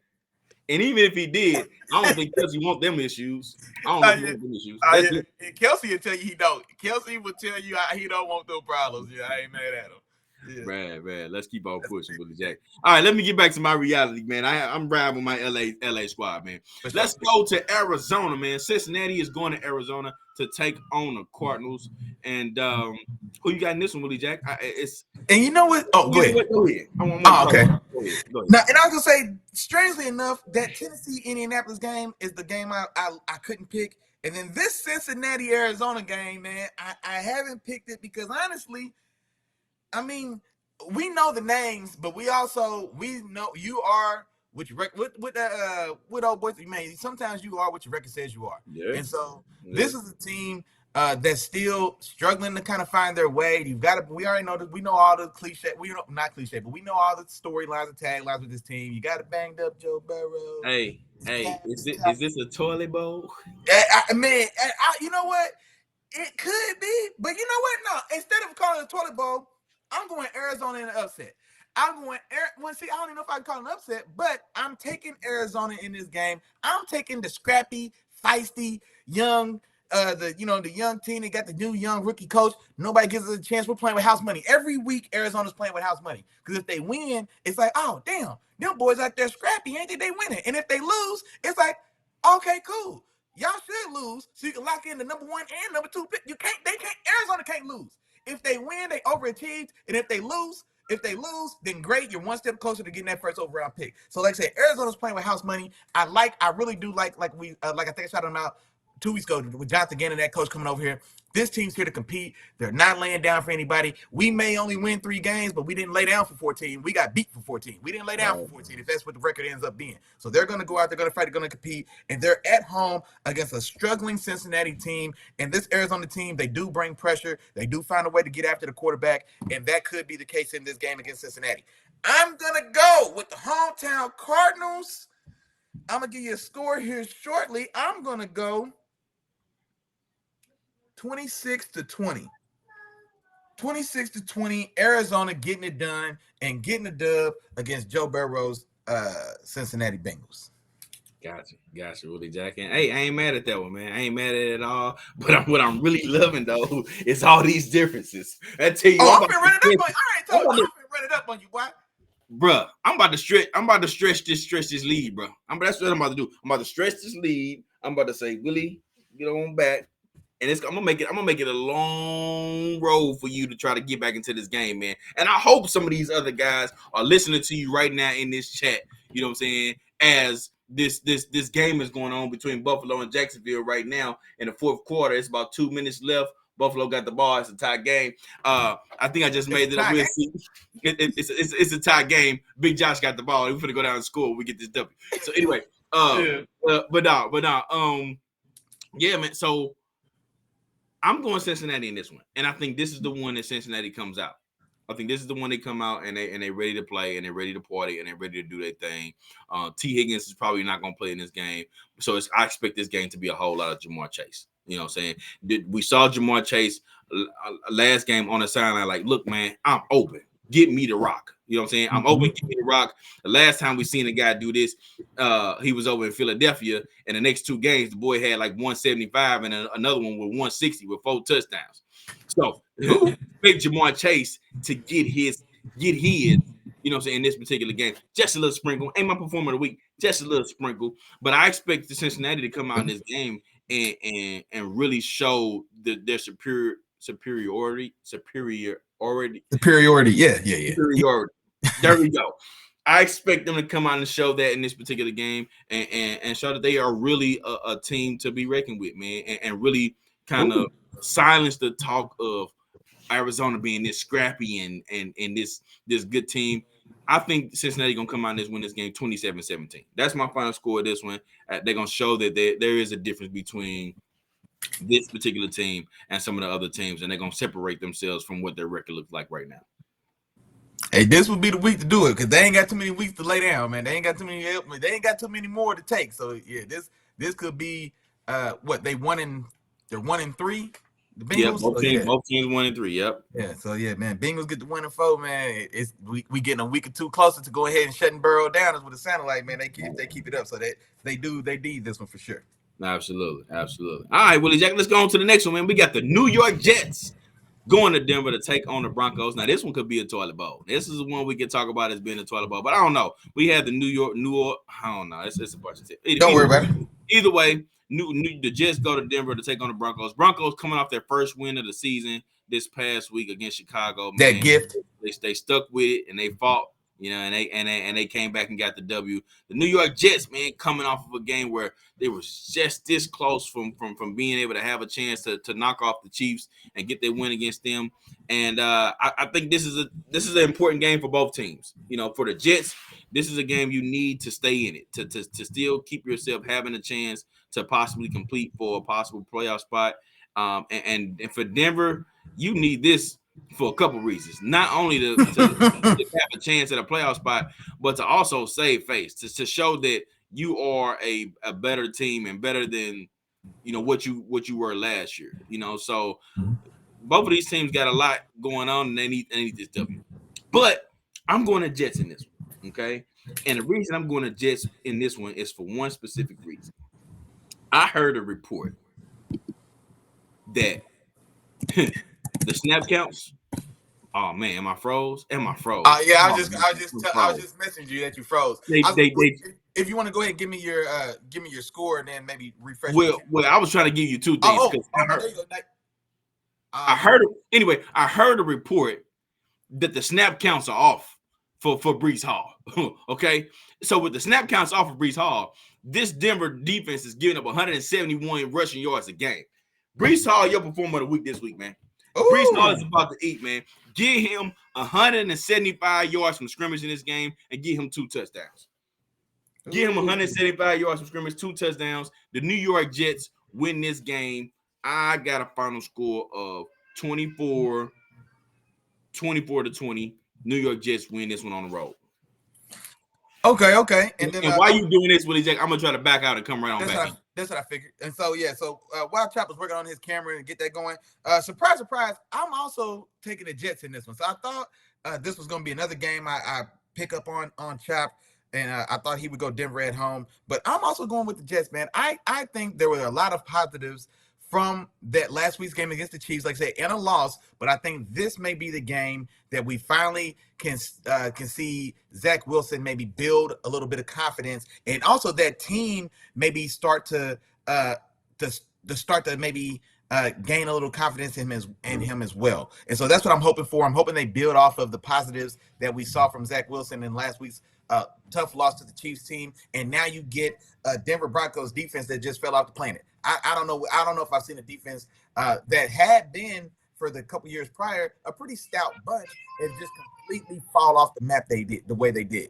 Giving up 70 in today's NFL, even with all the rules that make it so much softer or easier to score, getting 70 ball is nuts. And so now we see that defense. They just moved off of a piece in Randy Gregory from that front. And then just like my dog Chop touched on as well, that Broncos defense is definitely susceptible to a big day. And so Breece Hall, Dalvin Cook, or maybe the combination of them both, I think they can have success there. And then your boy Patrick Surtain, he hasn't done much to slow anybody down with the rest of that secondary as well. And so with the improvement, the subtle steps forward that we saw from Zach Wilson, maybe this is a game in which we see him and Garrett Wilson have some style of connection, and maybe there's a lot of bad film on this Broncos defense. And so maybe Salah and that group can find some exploits to really get their young offense and their young team kind of going. And maybe this is a game that maybe they can hopefully get on the winning side of the stat line, and then maybe build some confidence going forward.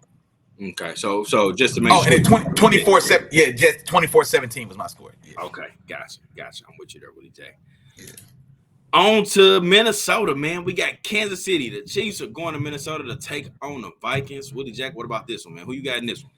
Oh, man, I've got Kansas City on the road, man, in the shootout. So I'm going 35-31 Kansas City. I think this is one, and you know what? Kansas City's defense has actually been playing damn good. Chris Jones has had a sack in every game he's played in since he's been back. I expect him to have a sack and a half in this game as well against that Miami Vikings interior offensive line. But the one thing that the Vikings are doing when Kirk Cousins isn't losing them the game at the end of the game, they are still putting up points. And so while this Chiefs defense has been stingy to this point in the year, I do expect still this Minnesota team, namely led by my dog Justin Jefferson. I still think that they will be able to still put some points on the board in this one in a little bit of a back and forth affair. I'm going 35-31 Kansas City getting this done on the road. Gotcha.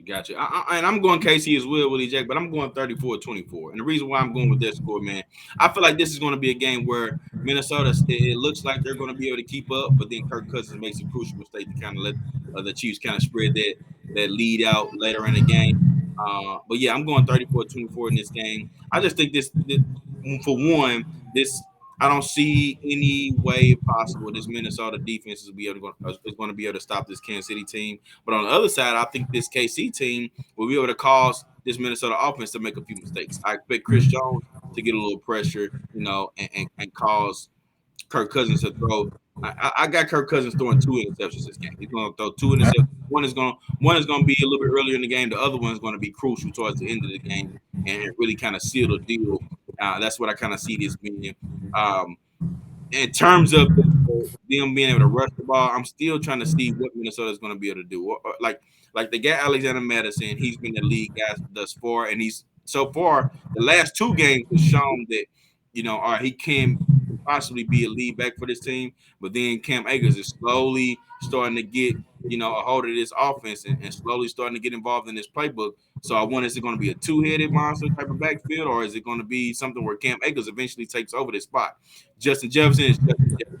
So I expect the Kansas City Chiefs to donate as many bodies as possible towards Justin Jefferson to try to stop him, because we know that that's their number one weapon. As long as and also TJ Hawkinson. TJ Hawkinson is going to be key in this game if he can have some success for this Minnesota team. But ultimately, I got Patrick Mahomes being Patrick Mahomes on this offense, and I got Isaiah Pacheco having another solid day too. So if we still throwing little sprinkles out there, give me Isaiah Pacheco. I'll get him 100 yards rushing this game. I'm not going to give him any touchdowns, but he may get one, but he'll at least have 100 yards in this game. I'm just going to stick there with my numbers in terms of that. And yeah, I got Casey coming away with the W in this one. Gotcha. Yeah, we are. I feel the same way about this game. I think I gave Minnesota a little more scoring, but yeah, I feel the same way as far as the outlook of the game for sure. Gotcha. And then on to the next one, man. We got Green Bay. Green Bay going to Las Vegas to take on the Las Vegas Raiders, man, for the Monday night football game of the week, man. It's a Monday night game. And these are the tricky games. Because it's like you start to wonder which teams are you going to get.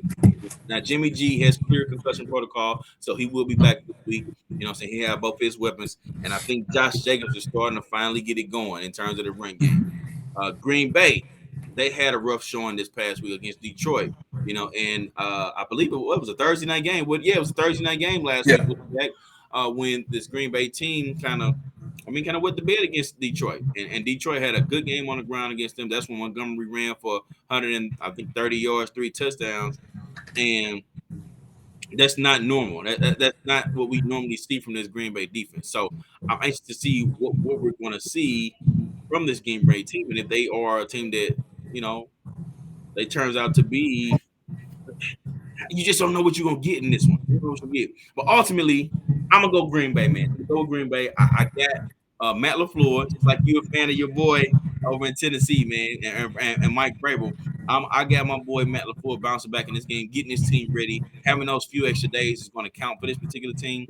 Jordan Love, I think, needed it. And you get a fully healthy Aaron Jones back. Aaron Jones to be that dynamic playmaker that you need and not have that snap count that he had the week before. And then you also get Christian Watson on a few extra days of rest, and now he's fully back and not on that snap count anymore as well. So overall, I think this Green Bay team is the better overall team in general, and I think we see that, and they can play with the W. Give me 27-24 final score. This game is close. 27-24. And on the other side of that, man, Jimmy G is coming back out the concussion. And I'm going with the hometown Las Vegas Raiders, man. Man. Give me another one, Willie Jack. I'm talking about. Give me another one, dog. I'm taking Jimmy G and his Raiders to hold on to get this win against a young Green Bay team at home. I've got this score 24-20.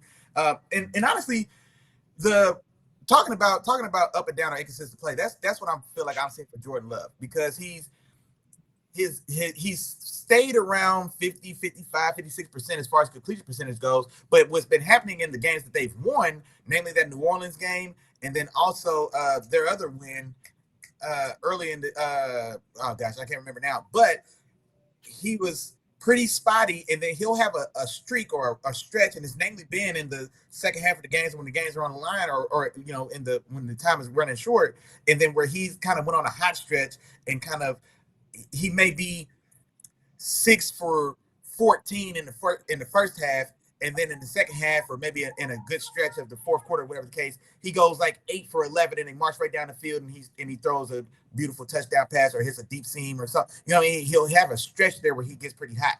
But other than that, it's still been kind of up and down. You're getting Christian Watson, baby mouse. If you're in here, Tom, I know you better be in here. Boy, you ain't got nothing going on football Sunday. Get in here, dogs. So if Christian Watson, or baby mouse, as my dog Tom calls him, man, it is his first game back, but he's still a young guy. He's a pup himself, and so even though he is coming back and he's explosive, he's a size speed specimen, and he's looks to be catching the ball a lot better than he did in college at this point in his career. But what's that worth of him coming back off injury? Now, Aaron Jones being back in this game is a big add. because he's the kind of guy that can kind of be the glue between the struggling passing game, because he's an excellent out the backfield receiver himself, and then also he is more dynamic in the backfield as well as a runner. And we saw the struggles that AJ Dillon has had trying to carry the brunt of that running back load on his own while Aaron Jones was gone. And so I do like that there, but I'm still not putting too much worth on a young Christian Watson, a young Romeo Doubs.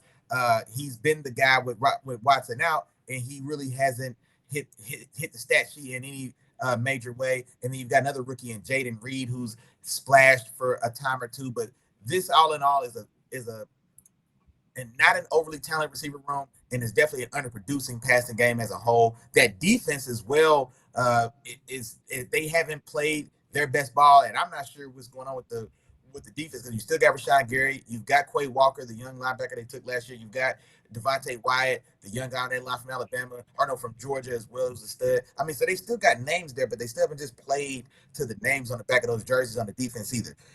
The Raiders, Devontae Adams in that offense,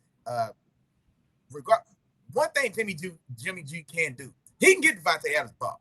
And that's what we've seen consistently. Devontae Adams playing his former team. They are coming to his new home, his new town. But so he's intricately familiar with that offense now, mind you, and with the personnel on defense as well. So I look for Jimmy G and Devontae to have a pretty good day. I'm looking 12 catches, 140 yards, somewhere in there. And then, matter of fact, I gave the Raiders 24. I'm gonna give Devontae 2 of them touchdowns as well. I think Devontae has a big game against that former team, man. 12 for 140 and 2 touchdowns for Devontae, man. I think him and G kind of pick up where they left off. Last time we saw Jimmy G, him and Devontae were carving up my Steelers in a loss, and I think they picked right back up where they left off at, man, in his reverse revenge game, so to say, with Green Bay come to his home. Raiders Monday night, 24-20. Boy, I'm in my foot. You see this right here? You see this right here, Chop? See, this is your neck. This right here, this is my foot approaching your neck. Because after this week, it's going to look like this.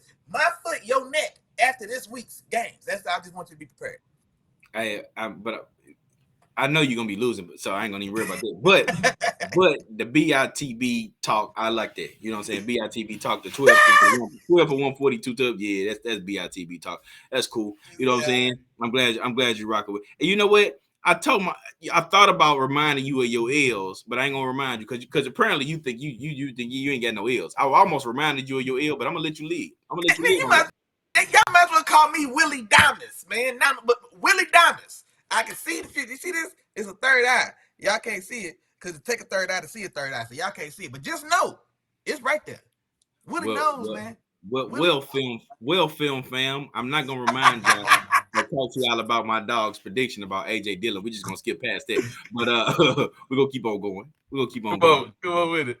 Let's go to the game of the week, Willie Jack. It's the game of the week, man, and it's the one that's been talked about the most. Y'all probably seen the game being talked about on ESPN, on CBS, on NBC, you know what I'm saying, NFL Network, any of those channels. Y'all probably seen the game being talked about, but of course ain't nobody gonna talk about it, and ain't nobody got them mouthpieces like me and my dog, Willie Jack, man. It's the Cowboys going to San Francisco to take on the 49ers. Willie Jack, who you got in this one, man?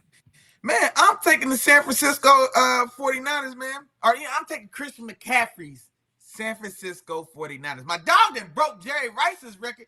When you in San Francisco and you breaking records that were held by a guy named Mr. Rice, and you just got there. He just got that, Chop. They said he's still leasing that first car. He still ain't, I don't know, man, he's still on his first lease in his condo. He just got there, and my dog got, is he up to 13 now, or 13 or 14, or maybe it'll be 13 or 14 after this game? I'm talking about consecutive games with a touchdown scored. The best in the business, none other than Chris McCaffrey, will carry the day against this Dallas team. They are in San Francisco. This is a renewed rivalry, man, from the 90s. This was a premier rivalry in this league for a lot of years. The late 80s, they battled and duked it out, and a lot of times whoever won that NFC championship, or whoever won that divisional matchup was the team to go to the Super Bowl. They carried that into the 90s, and now again we've seen that more one-sided, but we've seen that rivalry renewed here lately, man, in our time with these Niners and these Cowboys. But like I said, I am going with the hometown Niners. I think they probably for most anyone's money, top to bottom, I think it'd be fair to say they're probably the most complete team in football. Brock Purdy, man, is showing himself to be a player. You know what I mean? So now I don't know if he's a player everywhere he goes, but right now where he's at in the situation at hand with those weapons around him and with Kyle Shanahan, the guy in his ear pulling those strings, he's a player. Like I said, now he ain't one of the ones, but he's a player though. You know what I mean? So that's still Let's talk to him, Jack. Let's talk to him. Who told you about Brock Purdy, man? It's all good. It's all good. That's still something to be proud of. You know what I'm saying? He's shown himself to be a player. I'll give him his respect. But also, like I said, man, I look for Christian McCaffrey to have a big day in this one. I don't necessarily know. I'm looking for 150 total yards in this game. So I think the Cowboys and that defense, Micah Parsons, I'm curious to see how those matchups look against Trent Williams. If he's able to hold his own, does he get the better of Trent Williams? Or does he make life hard on Brock Purdy? Does he make life hard on Christian McCaffrey as well? You know what I mean? So what's his effect there? And then also on the Cowboys, man, in that secondary. Now we saw DeRon Bland have a good day last week, pick six. Or no, he's got a pick six on this year. Well, damn, it feels like everybody who plays. He had two interceptions though. Yeah, two interceptions and a pick six, and so he's playing heavy. But now you got Brandon Ayuk coming. Are you going to see Brandon Ayuk? Brandon Ayuk, man. Well, we know guys like Tyreek, we know Justin Jefferson, we know Devontae and AJ Brown. Those are and Stephon Diggs. Okay, I'll give you those guys. But outside of those guys, he's probably been the most dominant, the next most dominant guy. I'm mad I named 5 guys when I was trying to talk about how dominant he's been to this point of the season, but he's been playing very good football. I mean, guess like I was going to say he's been dominant, but I'm not taking him over those 5 guys. But anywho, he's still been very good. He had 6 for 148 just last week. And so now I want to see DeRon Bland and you still got Gilly the Kid over there. So I want to see this opportunistic Cowboys secondary.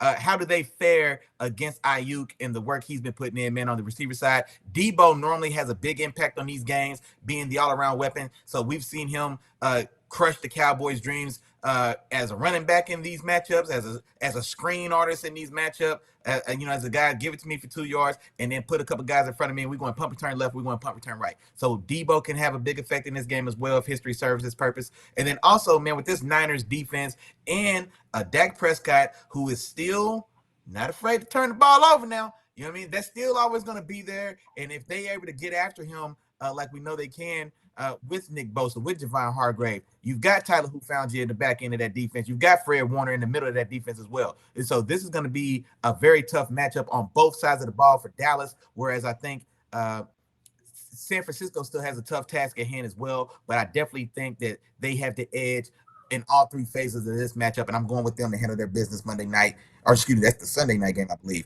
27-23, San Francisco gets it done. Gotcha, Willie Jack, and I'm riding with San Francisco too, man. I'm going with San Francisco in this game, and I think it's gonna have to be. I think this is gonna be either a Kittle or a Debo game. It's gonna have to be one of those 2 guys. I think that Brandon Ayuk with the style of the 49ers offense and the way that they use their guys, I think that Ayuk is going to be the guy that's going to draw the true corner. He's going to draw Gilly. You know what I'm saying? So he's going to be a lot of attention on him from Gilly. You know what I'm saying? And it's going to be a tough matchup. Gilly is still one of the best now. You know what I'm saying? So he get out there and he gets on you. You know, it's going to be tough sledding. You know, and nobody usually just goes off on Gilly. You know what I'm saying? So I think that Brandon Ayuk is going to draw Gilly, which means there's going to be a combination of their defense that's going to have to stop Kittle and Debo.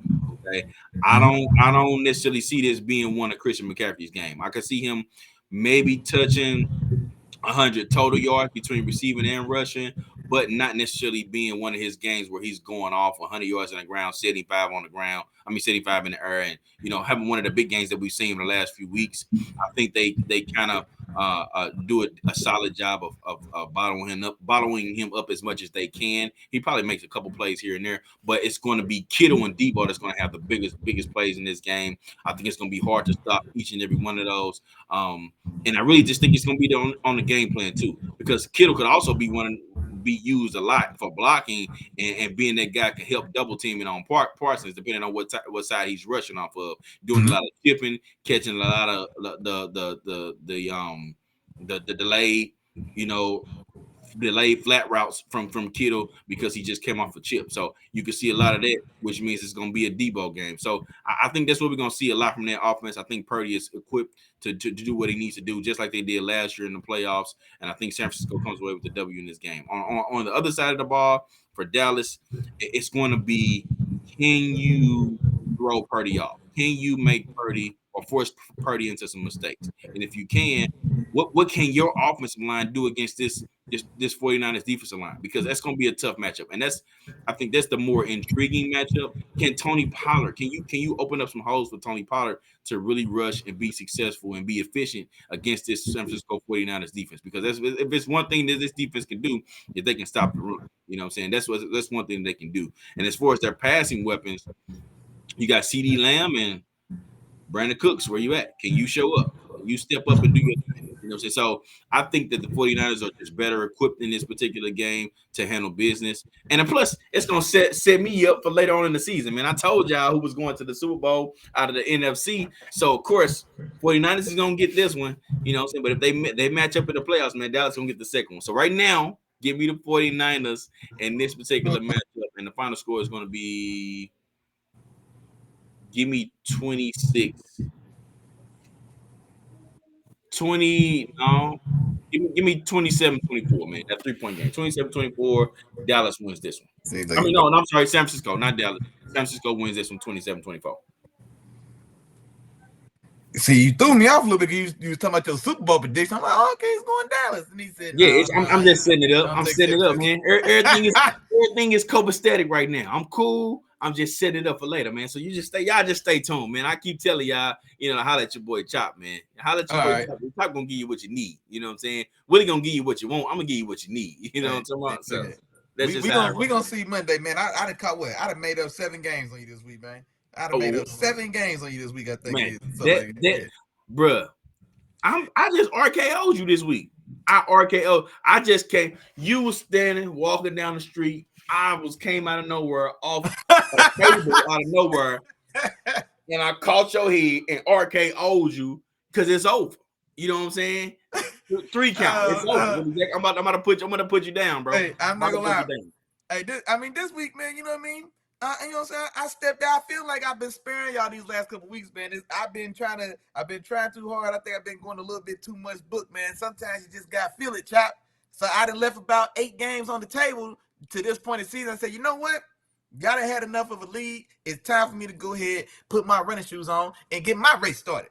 You feel me? It's time for me to get my race started, and this is the week, man. This is the first week of many where I get to bash y'all up against the head like y'all used to. Don't worry. In other words, Daddy's home, and I'm ready now. I'm ready to go, man. But that looks like that's it. That's all, man. You want to recap your player of the week? Yeah. Let me recap my player of the week, man. My player of the week is going to be the New York Jets running back, man, Breece Hall. Breece Hall over 175 yards from scrimmage this week and 2 touchdowns, man. There's no more snap counts for my dog. My dog is about to come out and do his thing. Hey, y'all better watch out, man. I told y'all I'm giving you what you need. Willie Jack give you what you want. I give you what you need. Watch out for Breece Hall. Who is your player of the week this week, Willie Jack? Man, Tyreek Hill has a monster day against the New York Giants. 175 in the air. Not 1, not 2, but 3 touchdowns, Chop. Tyreek Hill, man, going crazy in Miami. 175, 3 touchdowns. I got Miami winning that game big, man, against the Giants. Absolutely, Yes, man. yes, sir. And I'll go ahead and do a quick announcement too, Willie Jack, because I just want to make sure everybody know what's going on. It's only fair to let the film fam know what's going on, man. So your boy, I'm out the door tomorrow, man. I'm out the door. So I know we said Sunday or whatever, but when this show, obviously this is a pre-record. It's obviously a pre-record, but when this show comes out, man, your boy gonna be in the airport. You know what I'm saying? I'm taking off. I'm landing in Houston first. Landing in Houston. I'm gonna get a little closer to you, Willie Jack. But then we hopping on the boat, man. We hopping on the boat, man. My son is getting a little bit older, man. He having his birthday. He's 26, man. So we taking the family out. Me, the wife, my son, my daughter, man. We all going on a cruise, man. First time for me going on a cruise. We're gonna be gone for 7 days, man. So my dog Willie Jack gonna be holding it down for me, man. By himself, man. He gonna hold it down. He gonna run through the games, man. He's gonna be here with you for Let the Film Speak on Wednesday night, I'm definitely gonna send him my picks, so he gonna know who I'm picking, so y'all know what's going on. Send him some information and what I got going on, and then of course Sunday morning too. I think he'll be able to hold that down too. But your boy will be back, man. I ain't going too far. Man.